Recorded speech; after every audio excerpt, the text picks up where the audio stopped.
என்னுடைய பெயர் திலகவதி. நான் வந்து திருவள்ளூர் மாவட்டம் பூவிருந்தவல்லி அம்மா நகர் அப்படின்ற ஒரு ஊரில் பிறந்தேன். எங்கள் அப்பா பேர் வந்து பார்த்திங்கன்னா ஞானகுமார், எங்கள் அம்மா பேர் வந்து எல்லம்மாள். எங்கள் குடும்பம் வந்து பார்த்திங்கன்னா ஒரு நடுத்தர குடும்பம் தான். எங்கள் வீட்டில் 3 பொண்ணு, நான் என் தங்கச்சி இன்னொரு தங்கச்சி, 3 பொண்ணு. நான் தான் வந்து ஃபஸ்ட்டு பொண்ணு. எங்கள் வீட்டில் ரொம்ப கஷ்டம். எங்கள் அப்பா வந்து பார்த்திங்கன்னா இங்கே ஓல்டு செக் போஸ்ட்டில் ஆர்டிஓ ஆஃபீஸில் ஒர்க் பண்ணின்னு இருந்தார். ரொம்ப குடிப்பார். நாங்கள் சின்ன வயசில் இருக்கும்போது வீட்டில் நல்லா வசதியாக தான் இருந்தாங்க. ஆர்டிஓ ஆஃபீஸில் வேலை செய்யும்போது நல்லா தான் இருந்தாங்க. ஆனால் எங்கள் அப்பா அதிகமாக குடிப்பார். எங்கள் அப்பா வந்து பார்த்திங்கன்னா சிஎஸ்ஐ கிறிஸ்டியன். அவங்க வந்து சின்ன வயசுலேயே அவங்களுக்கு தெளிப்பு ஞானஸ்தானம் கொடுத்தாங்க. எங்கள் அப்பா வந்து திருநெல்வேலி. எங்கள் அப்பா 10 மாதம் குழந்தையாக இருக்கும்போது எங்கள் பாட்டிக்கிட்ட சண்டை போட்டு எங்கள் அப்பாவை வந்து எங்கள் தாத்தா இங்கே இந்த ஊருக்கு தூக்கிட்டு வந்துட்டாராம். இங்கே தான் எங்கள் அப்பாவோட சின்ன வயசுலேருந்து எங்கள் அப்பா இங்கே தான் வளர்ந்தார். நாங்களும் இங்கே தான் பிறந்து வளர்ந்தோம். எங்கள் அப்பா ரொம்ப குடிப்பார். 22 வருஷமாக எங்கள் அப்பா மலைக்கு மாலை போட்டு மலைக்கு போவார். எப்போவுமே இந்த சபரிமலைக்கு மாலை போட்டு மலைக்கு போவார். ஆனால் நான் 3ஆவது படிக்கும்போது 3rd ஸ்டாண்டர்ட், நான் இங்கிலீஷ் மீடியம் தான் வந்து என்னோட 5th வரைக்கும் இங்கிலீஷ் மீடியத்தில் தான் நான் படித்தேன். இங்கே ஹோலி கிறிஸ்டன் ஸ்கூலில் தான் நான் படித்தேன். அதுக்கப்புறம் நான் போயிட்டு ஒரு கவர்மெண்ட் ஸ்கூலில் எங்கள் வீட்டில் எங்கள் அப்பா அதுக்கப்புறம் ரொம்ப குடிக்கிறாருன்னு சொல்லிட்டு எங்கள் அம்மா அடிக்கடிக்கு சண்டை போட்டு எங்கள் பாட்டி வீட்டுக்கு போயிடுவாங்க.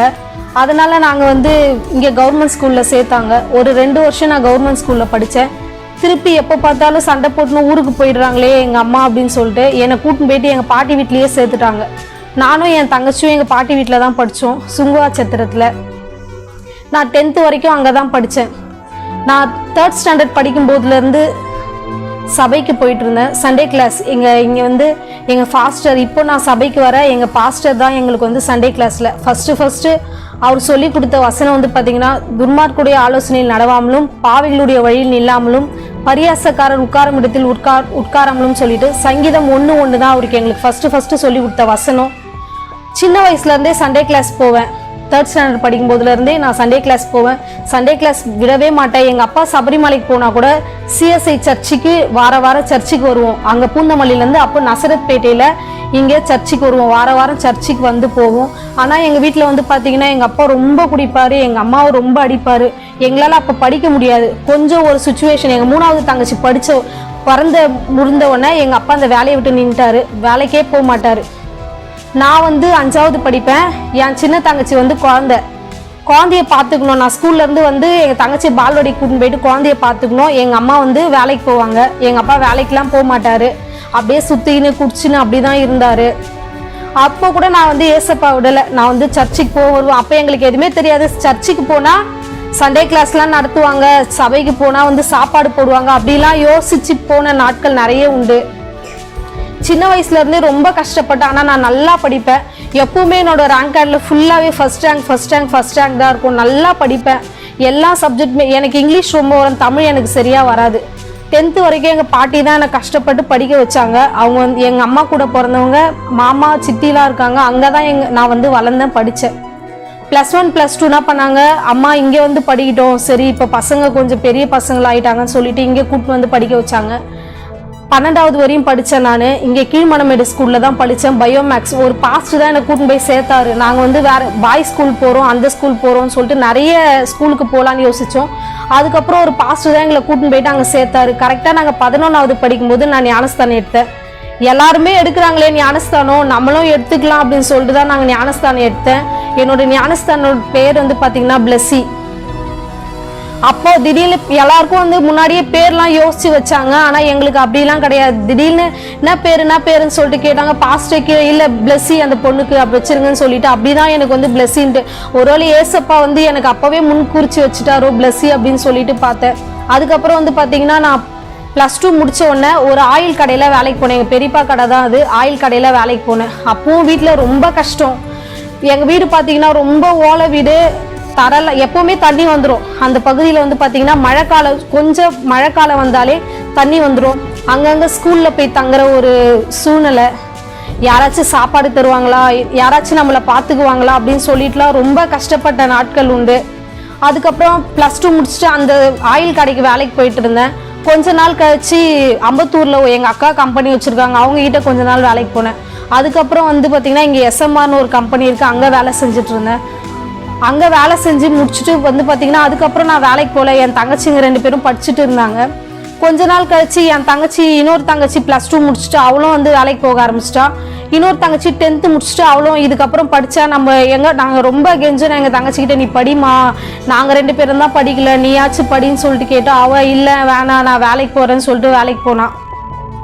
2016 வந்து பார்த்திங்கன்னா எனக்கு வந்து ஒரு கட்டி வந்து இருக்குது அப்படின்னு சொல்லிட்டு சொன்னாங்க. யாரோ என்னென்னமெல்லாம் பேசுனாங்க. அப்படி இருக்கும், இல்லை இதுக்கு வந்து குழந்தை வந்துச்சு இந்த பொண்ணு, அப்படி இப்படின்னு சொல்லிட்டு என்னென்னமோலாம் பேசினாங்க. எங்கள் பாஸ்டர் ஒருத்தர், நான் வந்து வேற ஒரு சபைக்கு போயின்னு இருந்தேன். அப்போ அந்த அண்ணன் தான் சொன்னார், மற்றவங்க என்ன பேசினாலும் பரவாயில்ல திலகா, நீ போயிட்டு ஹாஸ்பிட்டலில் பாரு அப்படின்னு சொல்லிட்டு. நான் வந்து ஏசப்பாயிட்ட ஜெபம் பண்ணேன். எங்கள் அம்மா ரொம்ப ஜெபம் பண்ணாங்க, என் பொண்ணுக்கு வந்து ஆப்ரேஷன்லாம் எதுவுமே பண்ணக்கூடாது, என் பொண்ணுக்கு மாத்திரையால் அது வந்துடணும் அப்படின்னு சொல்லிட்டு எங்கள் அம்மா ஜெபம் பண்ணாங்க. அதே மாதிரி அந்த பாவம் மாத்திரையால் வந்துச்சு. அப்படி தான் நான் யோசித்தேன். நான் +2 படிக்கும்போது, நான் +2 ஸ்கூலுக்கே போகல, கரெக்டாக ஒரு 3 மாதம் தான் என்னோட அட்டண்டன்ஸே. +2 படிக்கும்போது அப்படி ஒரு விஷயம் நடந்துச்சு எனக்கு. அதுக்கப்புறம் 2016 எங்கள் அண்ணாக்கு கல்யாணம் நடந்தது. 2017 நான் எப்போ சின்ன வயசில் ஒரு சபைக்கு போகணுன்னோ அதே சபைக்கே நான் சபைக்கு வர ஆரம்பித்தேன். எங்கள் அக்கா வீட்டுக்கு எங்கள் அண்ணாவோட ஃப்ரெண்டுங்க வருவாங்க. அதில் என்னை பிடிச்ச ஒருத்தர் வந்து பார்த்திங்கன்னா இது வந்து எங்கள் வீட்டில் பொண்ணு கேட்டாங்க. அப்போ வந்து பார்த்திங்கன்னா என்னை சுற்றி இருந்தவங்களே என்ன சொன்னாங்கன்னா, அந்த பொண்ணை கல்யாணம் பண்ணனா உன்னோட வாழ்க்கை, நீ வந்து அவர் வந்து அட்வொகேட்டு, அவரை கூட இருக்கிறவங்களாம் நிறைய பேர் வந்து பார்த்தீங்கன்னா நீங்கள் வந்து அட்வொகேட்டு, அவங்க வீட்டில் வந்து எதுவுமே செய்ய மாட்டாங்க, அவங்க அப்பா குடிச்சின்னு சுற்றின்னு வராரு. எங்கள் அப்பா எதுக்குமே பிரயோஜனமே இல்லாத ஒரு வாழ்க்கை தான் வாழ்ந்துட்டு இருந்தார். ரொம்ப குடிப்பார், ரொம்ப எங்கள் அம்மாவை அடிப்பார், ரோட்லலாம் சண்டை போடுவார். எங்களுக்கு ரொம்ப அசிங்கமாக இருக்கும், ரொம்ப கஷ்டப்பட்ட நாட்கள் உண்டு. ஆனாலும் நாங்கள் வந்து நான் ஏசப்பா விடவே இல்லை. ஏசப்பா எப்போவுமே சர்ச்சுக்கு போவேன், எப்போவுமே ஜெபம் பண்ணுவேன், அந்நிய பாஷையில் நிரம்பி நான் ஜெபம் பண்ணுவேன். ஞானஸ்தானம் எடுக்கிறதுக்கு முன்னாடியே நான் அந்நிய பாஷையை, நான் ஏசப்போட அந்நிய வரங்களை நான் பெற்றுக்கொண்டேன். ரொம்ப அழுது ஜெபம் பண்ண நாட்கள் நிறைய உண்டு. ஏசப்பா எல்லாரும் அப்பாவும் வந்து அவங்க பசங்க கிட்ட உட்காந்து பேசுகிறாங்க, நாங்கள் பார்ப்போம். எதனா ஒரு ஃபங்க்ஷன் வந்துச்சுன்னா எங்கள் அம்மா கதவு சாத்தி கூட்டிக்குவாங்க. தீபாவளி அந்த மாதிரி, பொங்கல் அந்த மாதிரி எல்லாரும் ட்ரெஸ் போடுறாங்க அப்படின்னா நாங்கள் மட்டும் தனியாக உள்ளே இருப்போம். என் சின்ன தங்கச்சி வெளியே விட மாட்டோம், வேடிக்கை பார்க்குறா அப்படின்னு சொல்லிட்டு. நிறைய நாட்கள் பட்டினியாக இருந்த நாட்கள்லாம் உண்டு. மழை வந்துச்சுன்னா ஒரே ஒரு இடத்துல உட்காரத்துக்கு கூட இடம் இருக்காது எங்கள் வீட்டில். ரொம்ப வீடு ஒழுகும். ஒரு ஓரமாக போயிட்டு எங்கள் அம்மா எங்களை வச்சுன்னு இருப்பாங்க. ஆனால் எங்கள் அப்பா நாங்கள் எங்கே மழை வராமல் இருக்குதோ அங்கே வந்து படுத்துப்பார். இந்த மாதிரி ஆனால் எங்கள் அப்பாவுக்கு எங்கள் 3 பேர் மேலே, எங்கள் அம்மா மேலே ரொம்ப பாசம். ஆனால் அந்த குடி பழக்கத்தினால அவர் என்ன பண்ணுறாருன்றே அப்படி தெரியாமல் ஒரு வாழ்க்கையை தான் வாழ்ந்துட்டு இருக்காரு. அதுக்கப்புறம் என்னோட திருமண காரியத்துக்கு, என்னோட திருமணம் எப்படி நடக்குமோ ஏசப்பா அப்படின்னு சொல்லிட்டு நான் மனுஷங்களை யாரையுமே நம்பலை, இவங்க நமக்கு செய்வாங்க அப்படின்னு நம்பவே இல்லை.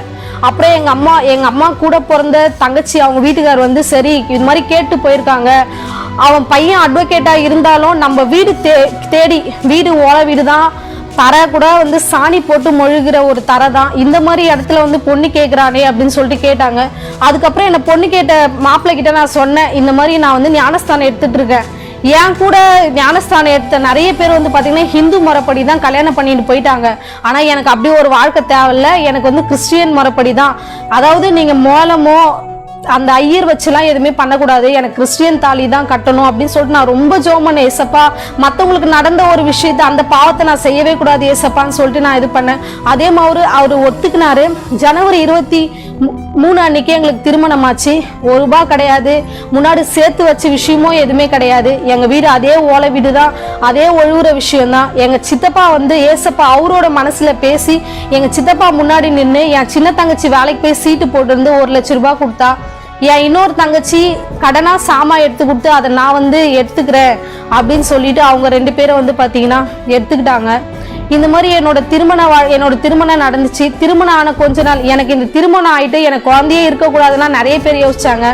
ஆனால் 40 நாள்லேயே நான் கன்சீவ் ஆகிட்டு ஏசப்பா எனக்கு சீக்கிரமாகவே வந்து பார்த்தீங்கன்னா ஒரு ஆண் குழந்தைய பிறக்கிறதுக்கு ஏசப்பா கிருபை செஞ்சார்.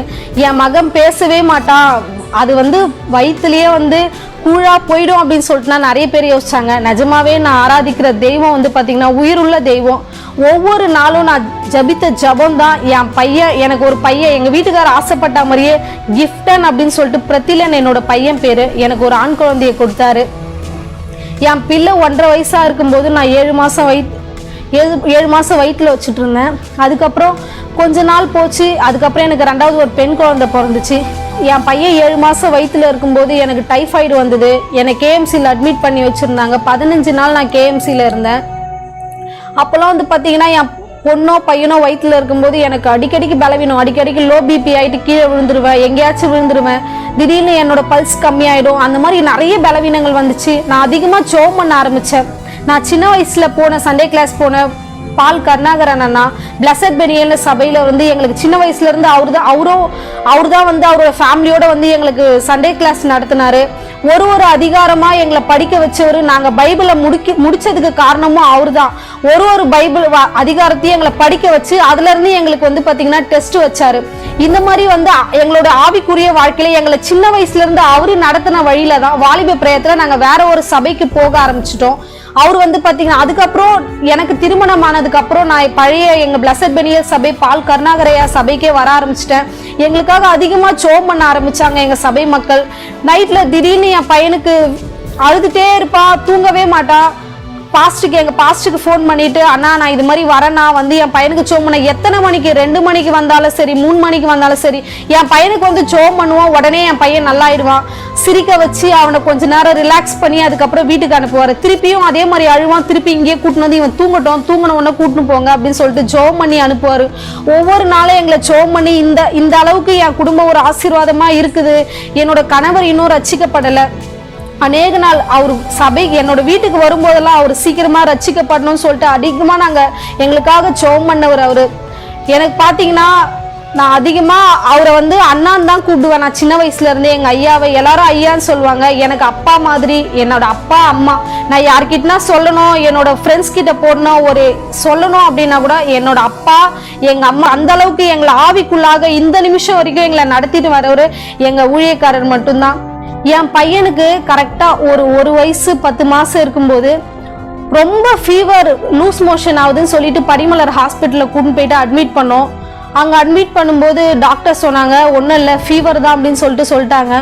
அதுக்கப்புறம் ஹாஸ்பிட்டலில் கூட்டின்னு போயிட்டு அட்மிட் பண்ணிவிட்டு ஒரு நாள் ஃபுல்லாக இருந்தான். சனிக்கிழமை ஃபுல்லாக இருந்தான். கரெக்டாக பிப்ரவரி 28 சனிக்கிழமை ஃபுல்லாக ஹாஸ்பிட்டலில் இருந்தால் ஞாயிற்றுக்கிழமை காலையில் சர்ச்சில் திருவிருந்து கொடுக்க போகிறாங்கன்னு சொல்லிட்டு நான் சனிக்கிழமை நைட்டே வந்துட்டேன். எங்கள் சித்தியும் எங்கள் அம்மாவையும் ஹாஸ்பிட்டலில் விட்டு ஞாயிற்றுக்கிழமை காலையில் நான் சர்ச்சுக்கு போயிடலான்னு சொல்லிட்டு வந்தால் மார்ச் 1 காலையில் இல்லை குழந்தைக்கு ரொம்ப உடம்பு சரியில்லை நீ வா அப்படின்னு சொல்லிட்டாங்க. சரின்னு என் குழந்தைய தூக்கின்னு என் பொண்ணை கூப்பிட்டுன்னு போனேன் ஹாஸ்பிட்டலுக்கு. என் பையன் ஐசியூவில் இருந்து என் பையனை கூப்பிட்டு வந்தாங்க. சரி குழந்தை நைட்டு ஃபுல்லாக ஐசியூலேயே இருக்கான், கொஞ்ச நேரம் ரிலாக்ஸாக வெளியே கூப்பிட்டு போயிட்டு குழந்தைக்கு கொஞ்சம் ஏதாச்சும் கொடுங்கன்னு சொல்லிட்டு சொன்னாங்க. என் கணவர் வந்து பார்த்தீங்கன்னா குழந்தைக்கு தோசை கொடுக்கலாம் அப்படின்னு சொல்லிட்டு வெளியே கூப்பிட்டு வந்தார். என் பையனுக்கு ஃபிக்ஸ் வந்துடுச்சு. ஒன்றுமே இல்லை, அவனுக்கு கை கால்லாம் விழுந்துச்சு. ஃபிக்ஸ் வர ரொம்ப ஒரு மாதிரி வலிப்பு மாதிரி வந்துச்சு. இது வரைக்கும் நாங்கள் அவனை அப்படி பார்த்ததே கிடையாது.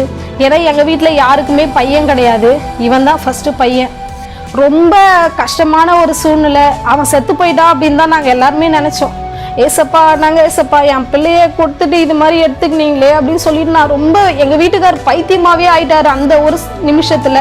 அதுக்கப்புறம் மேலே இருந்து கீழே ஹாஸ்பிட்டலில் பனிமலர் ஹாஸ்பிட்டலில் மேலே இருந்து கீழே எமர்ஜென்சி வார்டில் கூட்டின்னு வந்துடுறாங்க. அவனுக்கு கை கால் ஃபுல்லாக அங்கேயே விழுந்துச்சு. எங்களுக்கு நான் குழந்தைய எங்கே விட்டேன் எதுவுமே எங்களுக்கு தெரியவே இல்லை. அதுக்கப்புறம் கீழே வந்து அவனுக்கு நரம்புல ஊசி போட்டு பல்ஸ் சுத்தமாக கம்மியாயிடுச்சு.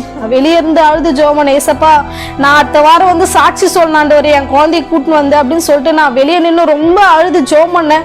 நாங்கள் அங்கே ஹாஸ்பிட்டலில் இருந்தே இங்கே சர்ச்சுக்கு ஃபோன் பண்ணோம். ஆனால் இந்த மாதிரி ஜோம் பண்ண சொல்லுங்க அப்படின்னு சொல்லிட்டு சொன்ன உடனே இங்கே அவன் அங்கே ஹாஸ்பிட்டலில் ட்ரீட்மெண்ட் பார்த்துட்டு இருக்கும்போதே இங்கே எல்லாருமே சபையில் ஜோம் பண்ணாங்க. அவங்களோட ஜபம் தான் என் பிள்ளைக்கு அன்னைக்கு ஜீவனை கொடுத்தாரு ஏசப்பா. எத்தனையோ பலவீனங்கள் ஒரு வாட்டியும் என் பிள்ளைங்களுக்கு பலவீனம் வந்துட்டே இருக்கும். போன செப்டம்பர் மாதத்தில் கூட என் பொண்ணுக்கு சரியான ஜுரம். அதே மாதிரி ஹாஸ்பிட்டலில் கூட்டின்னு போயிட்டு அட்மிட் பண்ணோம். ஃபீவரு, கொரோனா டெஸ்ட் எடுக்க சொன்னாங்க, டெங்கு ஃபீவர் டெஸ்ட் எடுக்க சொன்னாங்க. எல்லா டெஸ்ட்டுமே எடுத்தோம், ஒன்றுமே இல்லை, எல்லாமே நெகட்டிவ்னு சொல்லிட்டு சொன்னாங்க. அதுக்கப்புறம் பனிமலரில் பார்த்தீங்கன்னா இல்லை முடியாது, குழந்தைய வந்து கூட்டு போயிடுங்க அப்படின்னு சொல்லிட்டாங்க. மங்களா ஹாஸ்பிட்டலுக்கு கூட்டின்னு போனோம். அங்கே வந்து பார்த்தீங்கன்னா டைம் கொடுத்தாங்க, இவ்வளோ சீக்கிரத்தில் நீங்கள் ஒரு பெரிய ஹாஸ்பிட்டலாக கூட்டின்னு போயிடுங்க, குழந்தை வந்து ரொம்ப மோசமான ஒரு நிலையில இருக்கிறா அப்படின்னு சொல்லிட்டு எங்களுக்கு என்ன பண்றதுன்னே தெரியல. ஏசப்பா எப்பவுமே கடைசி நிமிஷத்துல தான் எல்லாரும் இது மாதிரி சொல்றாங்களே அப்படின்னு சொல்லிட்டு நாங்க 2 பேரும் நான் வந்து புலம்ப ஆரம்பிச்சிட்டானே. என் கணவர் வந்து ஏசப்பா இருக்கிறதிலோ ஏசப்பா ஒன்னாவது என் பொண்ணுக்கு எதுவுமே ஆகாதத்திலோ நம்ம ராமச்சந்திரா கூட்டின்னு போயிடலாம்னு சொல்லிட்டு ராமச்சந்திரா குழந்தைய கூட்டின்னு போயிட்டு உள்ள குழந்தைய கூட்டின்னு போயிட்டாங்க. நாங்க 2 பேருமே பக்கத்துல வெளியே நிக்க வச்சுட்டாங்க. குழந்தைக்கு பல்ஸ் இது பண்றாங்க. கொஞ்ச நேரம் எங்ககிட்ட எதுவுமே சொல்லவே இல்லை. அதுக்கு எங்க வீட்டுக்கார் ரொம்ப அழ ஆரம்பிச்சிட்டாரு. நான் என் பொண்ணை விட்டுருவோம் போல, என் பொண்ணு இந்த மாதிரி ஆயிடுச்சு, ஏசப்பா ஏசப்பா. என் வீட்டுக்கார் ரசிக்கப்படாத ஒருத்தர் தான். ஆனா நாங்க டெய்லி வீட்டுல ஜெபம் பண்ணுவோம். எப்பவுமே அவர் ஏசப்பா ஏசப்பா. கோர்ட்ல என்ன எல்லாரும் கேக்குறாங்க, நீ கிறிஸ்டியனாப்பா அப்படின்னு என்ன எல்லாரும் கேக்குறாங்க திலோ அப்படின்னு சொல்லிட்டு சொன்னாரு. சீக்கிரமாவே ஏசப்பா அவரை ரசிக்கப்பட்டு சபைக்கு இதுக்காக தான் நான் அடிக்கடிக்கு என் பிள்ளைங்களுக்கு பலவீனம் வரும்போதெல்லாம் யோசிப்பேன். ஒருவேளை ஏசப்பா வந்து இதுக்காக தான் வந்து பலவீனம் தர. நிறைய பேர் சொல்லுவாங்க, உன் பசங்களுக்கு மட்டும்தான் வந்து ஜுரம் வரும், உன் பசங்களுக்கு மட்டும்தான் அடிக்கடிக்கு பலவீனம் வருதுன்னு சொல்லிட்டு சொல்லுவாங்க. ஆனா அதெல்லாம் வந்து பாத்தீங்கன்னா நான் ஒரு நாள் காதுல கேட்கவே மாட்டேன். நான் கொஞ்ச நாளா வந்து பாத்தீங்கன்னா பேசிட்டே இருப்பேன். திடீர்னு சாப்பாடு குழம்பு செய்யும்போது பேசிட்டே இருப்பேன். நான் அடிக்கடிக்கு எங்க பாஸ்டர் கிட்ட சொல்லணும்னு ஆசைப்படுவேன். ஏசப்பா ஏன் ஏசப்பா எல்லாரும் இது மாதிரி பேசுறாங்க, என் பசங்களுக்கு பலவீனம் வருதா, ஏன் என்கிட்ட யாரும் ஒரு சிலர்லாம் என்னை சுத்தி இருக்கிறவங்க பேச மாட்டாங்க. அப்பெல்லாம் நான் என்ன யோசிப்பேன், ஒருவேளை அவங்கெல்லாம் வந்து கொஞ்சம் வசதியா இருக்காங்க, நம்ம ஒருவேளை நம்ம பேக்ரவுண்ட் வந்து நமக்கு இல்லை அப்படின்னு சொல்லிட்டு நான் யோசிப்பேன். அப்பெல்லாம் என் காதுல ஒரு சத்தம் கேட்டுனே இருக்கும், அவங்கெல்லாம் பேசலன்னா நான் உன் கூட நான் இருக்கிறேன்ல, நான் உங்க கூட பேசிட்டு தானே இருக்கேன், நீயும் அவங்க பேசுறதெல்லாம் நீ வந்து யோசிக்கிற அப்படின்னு சொல்லிட்டு அடிக்கடிக்கு இந்த ஒரு சத்தம் என் காதுல கேட்டுனே இருக்கும். நான் எங்க பாஸ்டர் கிட்ட இதை போய் சொல்லணும்னு யோசிப்பேன். நான் எப்பெல்லாம் அழுது ஜோம் பண்றேனோ, நான் அழுது வீட்டுல ரொம்ப அழுவேன். ஏசப்பா திடீர்னு நைட்ல 2 மணிக்கு எழுந்துப்பேன், திடீர்னு தூக்கம் வராது, 1 மணிக்கு எழுந்துப்பேன், உட்காந்து அழுதுட்டே இருப்பேன். அப்போ நான் பேசுவேன், ஒரு நம்ம கிட்ட பிசாசு தான் பேசுதோ, நம்ம போய் நம்ம பாஸ்டர் கிட்ட கேட்கணும்னு சொல்லிட்டு யோசிப்பேன். திடீர்னு என்கிட்ட ஒரு வார்த்தை பேசும், நீ ஏன் அழற, அதான் நான் இருக்கல, நீ ஏன் அழற, அவங்க பேசலன்னா நான் பேசாம போட்டோம் சந்தோஷம்னு நினைச்சுக்கோ, பேசவே வேணாம் அப்படின்னு சொல்லிட்டு நான் அந்த வார்த்தை பேசுவோம். உடனே அவங்க காலையில வந்து அவங்களா வந்து என்கிட்ட பேசுவாங்க. நான் சண்டை போட மாட்டேன், வெளியில யாருக்கிட்டே எதுவுமே போய் பேசிக்க மாட்டேன். ஆனா நான் ஒரு நாளா நான் ஜெபம் பண்ணுவேன். ஏசப்பா நீங்க பாத்துங்க ஏசப்பா, எனக்கு அப்பா சரி கிடையாது, எனக்கு நீங்க கொடுத்த இந்த வாழ்க்கை, நீங்க தான் எனக்கு அப்பா, என்னோட பிள்ளைகளுக்கு எல்லாமே நீங்க தான் ஏசப்பா அப்படின்னு சொல்லிட்டு. எங்க வீட்டுல ரொம்ப கஷ்டமான ஒரு வாழ்க்கை தான். நமக்கெல்லாம் கல்யாணம் ஆயிட்டு நான் நிறைய நாள் ஜெபம் பண்ணி இருக்கிறேன். என்னோட வாலிப பிரயத்துல ஏசப்பா எனக்கெல்லாம் கல்யாணம் ஆகுமா, எங்க அப்பா இது மாதிரி இருக்கிறாரே, என்னெல்லாம் வந்து யாருன்னா பொண்ணு கேட்பாங்களா, எனக்கெல்லாம் வந்து பாத்தீங்கன்னா ஒரு நல்ல ஒரு வீட்டை என்னை கல்யாணம் பண்ணி கொடுப்பாங்களா அப்படின்னு சொல்லிட்டுலாம் நான் ரொம்ப கஷ்டப்பட்டிருக்கேன். ஆனா இன்னைக்கு என்னோட வீடு மாடி வீடு, எங்க மாமியார் வீடு, நான் இருக்கிற வீடு இப்ப மாடி வீடு, ரொம்ப ஓலை வீடு, ரொம்ப ஒழுகுற ஒரு வீட்டுல தான் இருந்தது. அப்பெல்லாம் யோசிச்சிருக்கேன், நமக்கு ஒரு நல்ல ஒரு வீடு கிடைக்குமா ஏசப்பா அப்படின்னு சொல்லிட்டு. இப்போ எங்க அம்மா இப்போ ரெண்ட்டுக்கு தான் இருக்காங்க. ஆனா ஏசப்பா அந்த ஒரு ஒழுகுற வீட்டுல இருந்து இன்னைக்கு எங்களுக்கு ஒரு நல்ல வீட்டை, அந்த ஒரு திராணியை கொடுத்துருக்காரு. ரொம்ப கஷ்டப்பட்ட நாட்கள்லாம் உண்டு. ஒருவேளை நான் பின்மாற்றத்துல போயிருந்தாலோ, எங்க அப்பா இப்படி இருக்காரு அப்படின்னு சொல்லிட்டு நான் ஒருவேளை பின்மாற்றத்துல போயிருந்தாலோ என்னுடைய வாழ்க்கை இன்னைக்கு இப்படி இருக்குமான்னு தெரியாது. நல்ல ஒரு தங்கமான கணவர், எப்படிப்பட்ட ஒரு சூழ்நிலையிலையும் எங்களை எந்த நேரத்திலையும் எங்களை நீங்க இப்படி இருந்தீங்களே, நீங்க அப்படி இருந்தீங்களே அப்படின்னு சொல்லிட்டு அவருடைய வாயில இருந்து ஒரு வார்த்தை கூட இது வரைக்கும் வந்தது இல்லை. அதுக்கு எல்லாமே வந்து பாத்தீங்கன்னா எங்க ஏசப்பா தான் காரணம். எங்க மாமியார் மாமனார் இன்னும் ரசிக்கப்படாம இருக்காங்க. எங்க நாத்தனாருங்க எல்லாருமே ரசிக்கப்பட்டாங்க. எங்க வீட்டுக்காரர் கூட பிறந்தவங்க 3 பேரு, 3 பொண்ணுமே வந்து பாத்தீங்கன்னா ரசிக்கப்பட்டு சபைக்கு போறவங்க 3 பேருக்குமே திருமணம் ஆயிடுச்சு. ஏசப்பா நான் வந்து பாத்தீங்கன்னா சின்ன வயசுல இருந்து ரொம்ப கஷ்டப்பட்ட ஒரு வாழ்க்கை தான் நான் வாழ்ந்தேன். எங்க அக்காங்க எல்லாரும், எங்க அக்காங்க இருக்காங்க, எங்க அப்பாவை வளர்த்தவங்க, எங்க அத்தை ஒருத்தவங்க, அவங்க பொண்ணுங்க 4 பேர் இருக்காங்க. அவங்க தான் வந்து பாத்தீங்கன்னா அவங்க ட்ரெஸ் எடுத்து தருவாங்க, எங்களுக்கு எல்லாமே செஞ்சு என்னோட திருமண காரியத்துல கூட இருந்து எங்களுக்கு ஒரு சொந்தமா இருந்து நடத்துனாங்க. ஏசப்பா ஒரு நாள் என்னை எந்த விஷயத்திலுமே வெட்கப்பட்டு போகவே பண்ணல. எந்த ஃபங்க்ஷனுமே இது வரைக்கும் நடக்காத எனக்கு, என் பிள்ளைகளுக்கு நான் மண்டபத்துல ஃபங்க்ஷன் பண்ணேன். என்னோட திருமணத்தை ஏசப்பா நேர்த்தியா நடத்தி தந்தாரு. நான் யாரு முன்னாடியே வெட்கப்பட்டு போகாதபடிக்கு இந்த நிமிஷம் வரைக்குமோ ஏசப்பா எங்களை வழி நடத்தி வராரு. நாங்க இந்த சபைக்கு வந்ததுனாலதான் எங்களோட குடும்பத்துல அநேக ஆசீர்வாதங்கள் இந்த நிமிஷம் வரைக்கும் எங்களோட வருமானங்களையும் எங்களோட தேவைகளையும் எல்லாவற்றையும் ஏசப்பா சந்திச்சுட்டு வராரு. நீங்களும் எங்களுக்காக ஜெபம் பண்ணிக்கோங்க. கர்த்தர் இந்த சாட்சியை ஆசீர்வதிப்பாராக. ஆமென்.